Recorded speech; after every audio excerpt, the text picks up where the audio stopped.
Sup? Duh. If you suffer from claustrophobia, this is probably not. That's what that is. I did not know what that word was. Like, ooh, what's that? Wow, oh God. So I had some dip a couple seconds ago, and that's what that was on my finger. But when I did it, when I did this, it was a cat hair that was right there. So at the same time, I had a cat. Just saying. But okay, I did not know how to pronounce that word at first until he said it. All right, now this should be good because I know what that is. I don't give a cluck what you talking about. Everybody is claustrophobic at some point. At some point, come on. I'm not claustrophobic, but you know,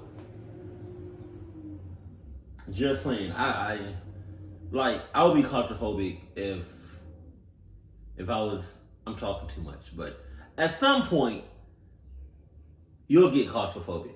You know, just saying.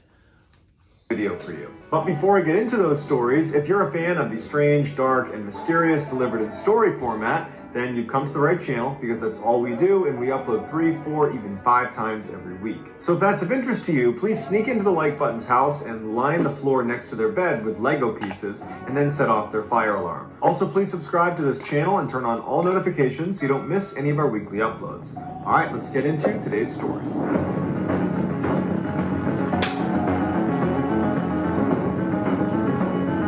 Dice roll.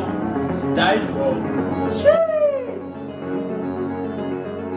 In New Mexico, there is a very deep body of water called the Blue Hole that formed after this huge sinkhole filled with water. And because the visibility inside of the Blue Hole is so good, it's become a very popular swimming and underwater diving site. But at the bottom of the Blue Hole, 84 feet down, there is this little tiny opening that almost looks like the drain at the bottom of your bathtub, except it's just big enough that a grown person with scuba tanks on could wriggle through it. And if they did, they'd be entering into a vast network of tunnels and caves that have never been mapped, and many of them have never been explored. In 1976, 2 recreational divers from Oklahoma were exploring that deep section of the Blue Hole when they got lost and drowned. When the police went in, they started to get lost themselves, and when they finally located the bodies and brought them up again, they told the owners of the land that the Blue Hole was on that section of the cave is incredibly dangerous, and until you get someone in here to professionally map it out, you really should not be letting anyone go down there. And so the owners decided, you know what, instead of mapping this out, let's just seal it off permanently. And so they put this huge metal grate over it and bolted that down, and then they put a whole bunch of boulders over that sealed up metal grate. Fast forward to 2016, and an elite diving organization called the ADM Exploration Foundation that literally goes around the world exploring unmapped caves and professionally mapped. They all look like some cluck asses. I'm not even gonna hold you. They reached out to the owners of the Blue Hole Cave and said, hey, we'd be happy to map out your forbidden section. And the owners granted them permission. So this would be the first time in 40 years that anyone had been in the deepest section of the Blue Hole. One of the divers that was going to be on this excursion was a guy named Shane Thompson. He had been a diving instructor for the United States Navy before becoming an advanced scuba instructor in San Diego. All in, he had about 20 years of diving experience, most of it the cave diving variety. On March 26th, 2016, the boulders were removed and the grate was unbolted, and the entrance to the forbidden section of the Blue Hole was now open. Shane had actually been told to stay on land as a safety standby diver, while another diver named Mike Young was going to be the first into the cave and would just explore the upper section. But as soon as Mike Young got in the water that morning, a couple minutes later, Shane was in the water after him. And Mike remembers as he was making his way down the main cavern section before getting to the actual forbidden entrance, looking up and seeing Shane coming towards him and thinking, I thought he was supposed to stay on land. But he figured someone must have told him to go in, and so he didn't think much about it. And so Shane and Mike continued down to the entrance. Shane would be the first one to wriggle his way through this very claustrophobia-inducing entrance. Once he was through, Mike followed after him, and at this point, it's pitch black. I mean, there's a little bit of light up in the main cavern, but once you're down below in the forbidden section, you can't see anything. So they both got their high-powered flashlights out, and immediately as they're kicking it out down the tunnel, they realize there's a lot of silt inside of this section. I mean, no one's been down here in 40 years, so everything is just kind of settled. And so their lights aren't really that good. It would be like driving in really intense fog and turning on your high beams. That's not going to do anything. You're just going to illuminate the fog around you. But they were kind of expecting this, so they just slowly made their way forward before Shane identified a tunnel that kind of branched off to the right. And so Shane is pointing his light down this tunnel. Mike sees Shane pointing it, so he goes up and he looks too, and they can see there is an opening at the end of this tunnel, maybe 20, 30 feet down, that appears to open up into a much larger cavern. But what they were not able to see from their position, or perhaps just in haste they didn't realize this, is the tunnel actually starts big and then funnels down to almost a point. And in order to get into that larger cavern at the end of the tunnel, you basically need to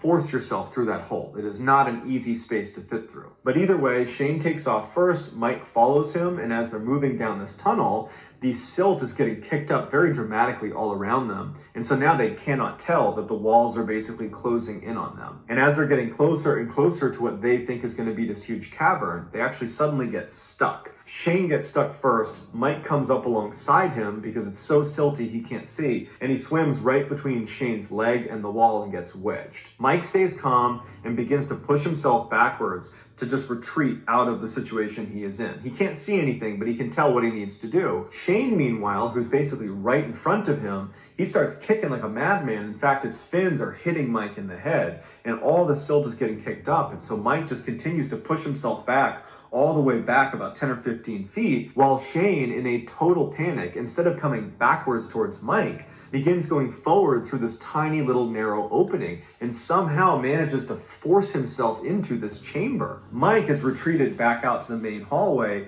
and he's just waiting for Shane to do the same thing. But when he never shows up, Mike goes back down the tunnel, he goes right up to the little entrance into this cavern and he pokes his head in and he scans the light around and he doesn't see Shane anywhere. But he sees right away that there's all these different exits into different tunnels that shoot all over this cavern. And remember, this is a totally unexplored section, and so there's no way for him to know where any of these go. But he knows Shane had to have gone this way. It's only been a few moments. He's got to be in here somewhere. And so he takes a deep breath and he begins forcing himself through this tiny little hole, which took him quite a while because Shane, when he went through, it was adrenaline and panic that pushed him through, which is probably why he did it so quickly. Mike really struggled to get through it. But once he was through, he pointed his light up and he looked for the biggest opening to one of those tunnels and he began swimming up after Shane. And after a very long and windy and at times incredibly narrow, where Mike is second guessing himself why he's even doing this, he manages to get to the end, and it's a dead end, and curled up at the very back of the dead end was Shane. His mouthpiece was out and he was deceased. Mike was unable to recover him this day. He had to go all the way back out, force himself back through that hole and go up to the surface and get some other people involved before they could come back and recover his body. So the running theory is that when Shane panicked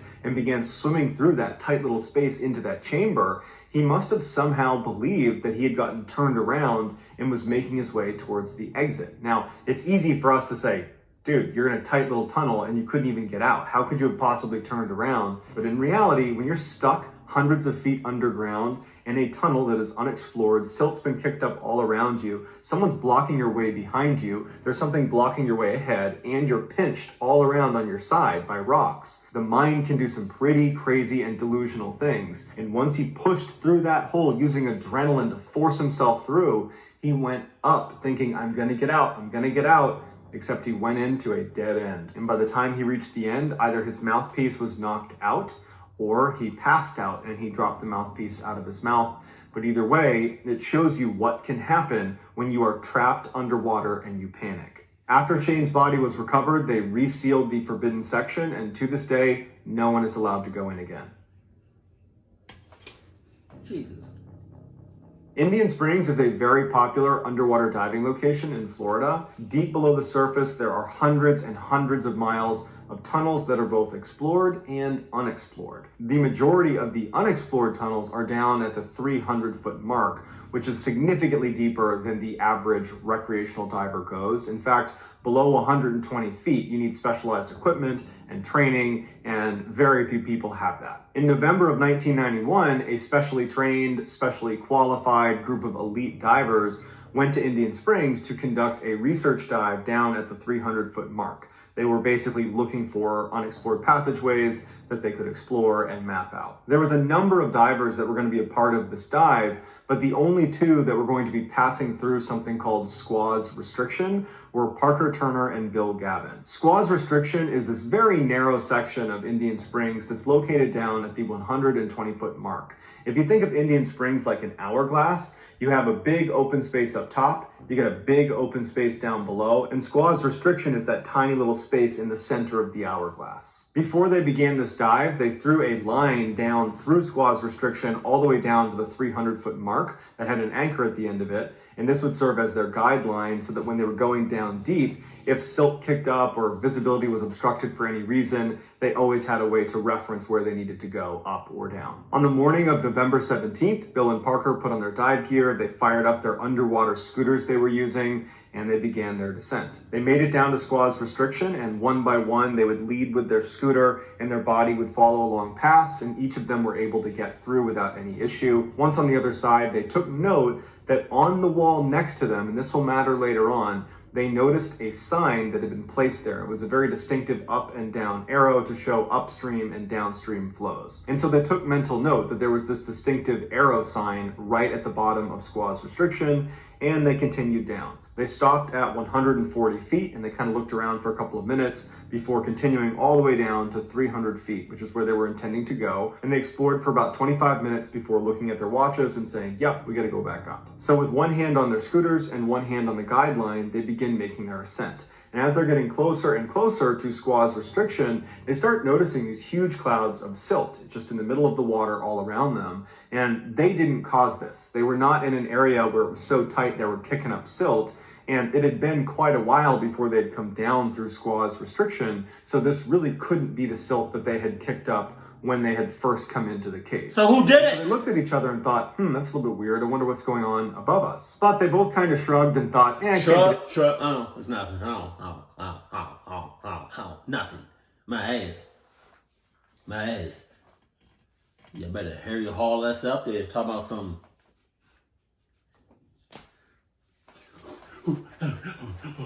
Ugly. I don't know. Big of a deal. And again, holding on to that guideline, they keep on going up, up, up until their hands stop because the guideline is now leading them into sand and rock and mud, as if the guideline is going into the wall. And they're looking at what they're holding on to and it doesn't make any sense. And without communicating at all, they both are thinking, okay, let's go back down and make sure we're in the right place, because it seems like we hit a dead end here. And so they turn around, and as they're going down... Oh, God. Excuse me. Did the silk and the mud and all that, are they trapped? So, like, are they trapped at that bottom part? Because you got the hourglass, right? You got the open right here. You got the little skinny part right here. You got the open right, like... So are they trapped are they like trapped at the bottom and sealed off where it's tight right here? Like little... Oh, my God. The guideline now. Again, there's no other lines down here. There isn't another way to get mixed up, but it's human instinct to think, let me just retrace my footsteps here. As they're going down, they see on their left the distinctive up and down arrow that they saw when they came in. And that's when they stopped and looked at each other and they realized squaw's restriction has caved in. We're trapped. Each of the men had a slate where they could use a grease pen to write a message and hold it up and show their dive partner, and that was how they communicated. And at this point, Parker wrote, "What are we going to do now?" And Bill wrote back, "Let's look around." And so they turn around and they follow the guideline back up to the cave-in and they start trying to clear the debris away, but they're finding it almost impossible because as soon as they move something out of the way, whatever is on top just pushes down into it and fills it back in. After a couple of minutes of doing that and all the silt is in their faces, they couldn't even hold their slates up to talk to each other because the visibility was so bad. So they both went lower in the water column to where there was no silt around them,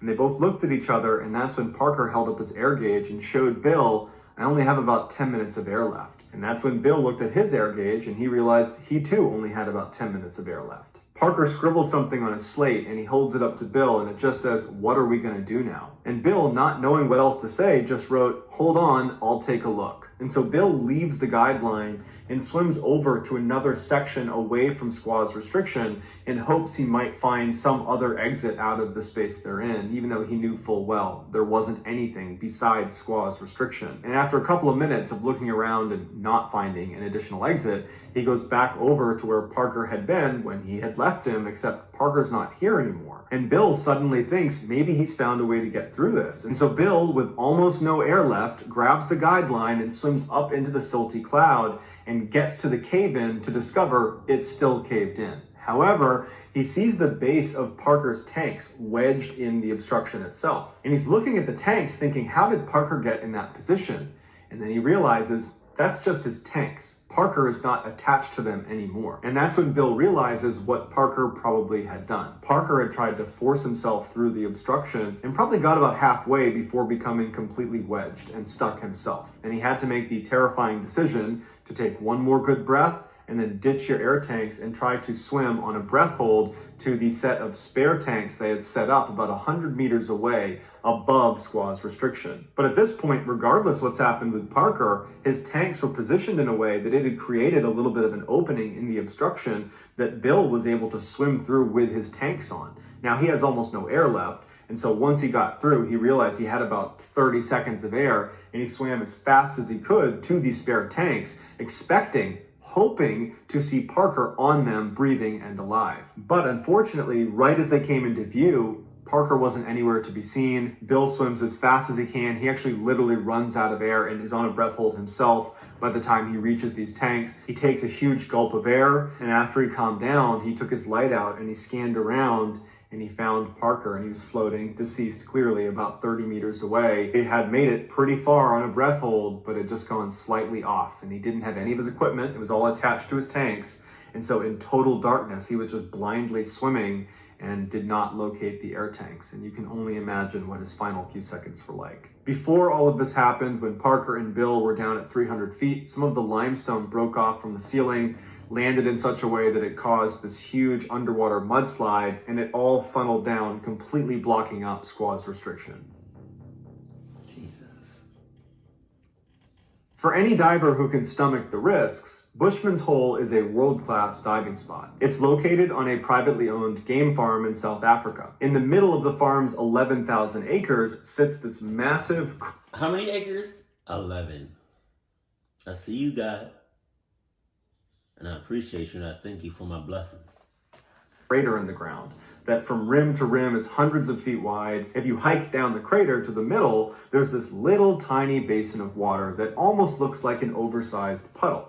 This is the entrance to Bushman's Hole. Once you step into this little puddle and push your way through the very claustrophobia-inducing entrance, you open up into the biggest freshwater cave in the world that goes down to nearly 900 feet. For the people that have been in there, they say it's unbelievable and it's like spacewalking. For young South African Dion Dreyer, the pull to go to Bushman and explore it was irresistible. Dion had always been a bit of an adrenaline junkie. By the time he was 17, he was racing cars and building motorcycles. And by the time he was 20, he had picked up a new activity, cave diving. Dion had logged about 200 dives before he was invited by a diving group to go to Bushman's Hole and explore it on Christmas break 1994. They were planning a descent to 492 feet, so about the halfway point of the cave, and they needed one more diver, and so Dion was thrilled to go. The dive was going great, but on the way up, as they were making their ascent, the diver ahead of Dion looked back at him, and Dion seemed fine. He gave the hand signal that everything was going great. He had his flashlight out. And then about 30 feet higher in the water, that same diver turned around to check on Dion, and Dion wasn't there anymore. God damn. In fact, this guy saw his flashlight that was still attached to him, basically wavering as it sunk farther and farther down Bushman's Hole. This diver immediately stops the group above him, and he turns around and starts swimming as fast as he can down to try to get to Dion. But Dion was sinking so quickly that this diver realized that it's a suicide mission if I try to go down there. I will either pass out or run out of air. And so deeply saddened, this group of divers had to turn around and leave Dion at the bottom of Bushman's Hole. Although the other divers didn't know for sure, they told Dion's parents that most likely he had suffered from a deep water blackout and then had drowned. When authorities were notified about what happened to Dion, they sent a robot down to the bottom of Bushman's Hole to just locate his body before they sent a person down there. but they never could find his body. They could only ever find his helmet. Dion's parents are devastated. They're never going to see their son again. And since they don't have a body to bury, they decide to go down to Bushman's Hole and put a plaque up next to the entrance to commemorate their son. 10 years later, Dave Shaw, who was a 50-year-old extremely audacious cave diver, was passing the 800-foot mark inside of Bushman's Hole, becoming the third person ever to reach this depth. Shaw touched down on the sloping bottom of the cave. He detached from the cave reel, took out his flashlight, and began swimming around the bottom. As he was scanning around, he looked about 50 feet to his left, and he saw something he immediately recognized. It was a human body. They were on their back with their arms stretched out towards the surface, and when Shaw went over to them, he immediately recognized that this is Dion Dreyer. Ever since Dion died inside of Bushman and had never been recovered. 10 years? I would feel like his body, because it's been underwater for 10 years, that it would just like start to deteriorate or start to like do some weird shit. You know, it's underwater, so I would just think like he would have been recognizable. Any diver that went in there was keeping their eye out in case they saw him. Shaw examines Dion to see if he's going to be able to be pulled to the surface, if he's solid enough to be pulled to the surface, and he can tell that his hands have skeletonized as well as his skull, although his mask is still placed directly on his skull. But his wetsuit and his tanks had kind of kept the rest of his body pretty tight, which gave him some mass, which meant he'd be able to move him. But as soon as Shaw tried to move him, he couldn't get him to budge because his tanks were caught on something. And so Shaw stayed there for a minute trying to get him free, but he couldn't do it. And that's when Shaw started to think, okay, this is getting irresponsible. I'm gonna die down here too if I don't start making my ascent soon. So he ended up tying a line to Dion's body so he could be located again, and then Shaw began the very slow ascent back to the surface. On the way back up, Shaw felt an extreme sense of connection with Dion. He really felt bad for this kid, and all he wanted to do was get him back on land to give back to his family, to give them some closure. And so when he got on the surface, he immediately contacted authorities and said, I'm gonna go back down and I'm gonna get him. And Shaw also called Dion's parents and told them, I am gonna retrieve your son. And his parents were apparently overjoyed. They couldn't believe they were going to get to see their son again. After lots and lots of planning, Shaw's recovery of Dion was scheduled for January 8th, 2005. The dive was going to take 12 hours, and it wasn't just going to be Dave doing the retrieval. It was going to be like a relay race. Dave would be the first one down, and a couple minutes after he entered the water, another diver would go in who would stop about 100 feet above Dave, and then a third diver would go in and stop 100 feet above the second diver, and so on and so forth. Dave would put the body bag over Dion and then carry his body up to the first guy, who would turn around, bring the body up to the next guy, and the next guy to the next guy until Dion was out of the water. At 6:13 in the morning, Shaw entered the water with a camera on his helmet to film the operation. Shortly after he submerged, Dion's parents walked down to the edge of the water to watch. They showed up intentionally late so as not to put added pressure on Shaw. Shaw dropped very quickly to the bottom of Bushman's Hole. He actually arrived about a minute and a half faster than he expected to. As soon as he got down, he shined his light and he found Dion's body. He went over to him, he got the body bag out, and he got to work. 13 minutes after Shaw had submerged, the diver who was slotted above him, that would be the first to receive Dion's body, began looking for signs that Shaw was done and was moving up towards him. But when he looked down, he saw Shaw's flashlight wasn't moving. This diver continued to watch the flashlight very intently to make sure his eyes weren't playing tricks on him. And after a couple of minutes and still no movement, this diver begins going deeper and deeper to try to get a better look at Shaw to see what's going on. And when he got a little bit closer, it became very clear that Shaw was not moving. This diver immediately goes into rescue mode and starts going straight down to get to Shaw to try to help him if he still can. And as he's moving down, he hears this fizzling sound and he looks at his wrist and he can tell that one of his gauges has broken. And this gauge was vital to the dive, and it meant he would not be able to get down there. And so with a heavy heart, he had to turn around and go back up. And because of the depth at which they were diving, he could not just go right to the surface and tell everybody what had happened. He needed to stop at various decompression stops along the way. But he had a slate, and on it he wrote in his grease pen, "Dave's not coming back." And he swam the slate up to the next diver who would have received Dion's body, but instead receives this slate. He takes the slate up to the next diver, to the next diver, to the next diver, all the way up to the surface. As soon as this message was read out loud to the group standing around Bushman's Hole, which included Dion's parents, there was 30 seconds of stunned silence. No one could believe this was happening. And then after the silence, Dion's parents are beside themselves. not only are they not going to see their son probably ever again, but they feel like they are somehow responsible for Shaw's death. Eventually, by the end of the night, all of the other divers that were in the water that day successfully exited the cave and were just fine. As for Shaw, much like Dion, there really wasn't a good way to get him out. And so everyone came to terms with the reality that he was going to be down there with Dion probably forever. The news was so devastating that the team decided to leave all their equipment in place. Eventually, they did need to go down and collect their gear. So everybody goes down to the edge of Bushman's Hole, and before they begin retrieving all of the lines, they sang Amazing Grace in memoriam for the lost diver. Afterwards, they started pulling up the lines, and as they're doing that, they noticed all these bubbles coming up from the bottom of the cave. And they looked a little bit closer, and it was Shaw's body and Dion's body. Basically, Shaw had been attached to this line, and he had managed to free Dion before he had passed. And so when they pulled the line, both of them were freed and they floated to the surface. And so even though Shaw would die doing it, he was able to get Dion out of Bushman's cave for his family. After the two bodies were taken out, they noticed that the camera on Dave's head was still intact, and it had filmed everything all the way through his final moments. Oh, shit. And so they took the tape out and they watched it forward and backwards, slow-mo, frame by frame, and they analyzed it to the point where they understood what happened. When Shaw gets down to Dion, Dion's body that had previously been stuck, and that was the reason Shaw had not been able to free him the first time, somehow he's become unfree and he's now free-floating.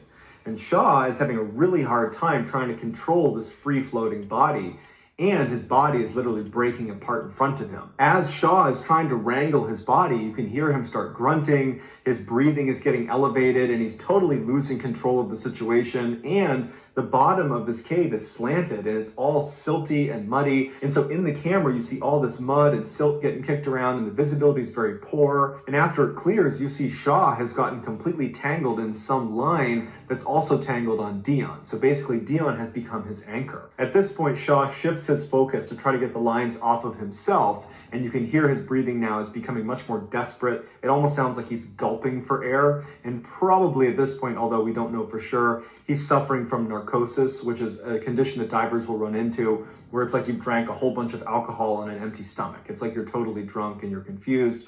And it's clear that he's becoming a little bit disoriented. And instead of going away from Dion's body to try to go back up and save yourself, instead he turns and starts fumbling with Dion's midsection, and then he gets out a pair of scissors, but he doesn't use them, he just holds them. Finally, he turns away from Dion because it's clear you're not going to be able to get him out at this point. And with the scissors in hand that he never used, because again, he's probably suffering from narcosis and he's confused, he starts beginning to make his way over to the area where you can go back up, but he starts slowing down. His breathing becomes tragically desperate, and then it becomes silent, and then there's no more movement, and Dave Shaw is dead.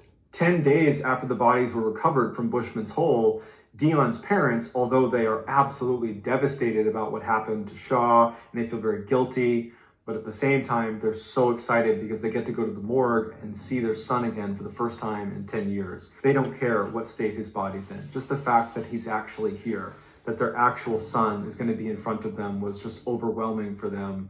And when they went in, they were really fixated on the fact that he had underwear on that they both recognized. Apparently they had bought him a set of jockey underwear and he was wearing jockey underwear. As strange as it is, it was like they got to bond with their child one more time. So that's going to do it, guys. Let me know in the comments what you thought of these 3 stories, and I will pin the best comment at the top of the comment section. If you enjoyed today's stories and you haven't done this already, please sneak into the like button's house and line the floor next to their bed with Lego pieces and then set off their fire alarm. Also, please subscribe to this channel and turn on all notifications so you don't miss any of our weekly uploads. If you want to get in touch with me, you can direct message me on Instagram or on Twitter. My username is the same for both platforms. It's JohnBallen416.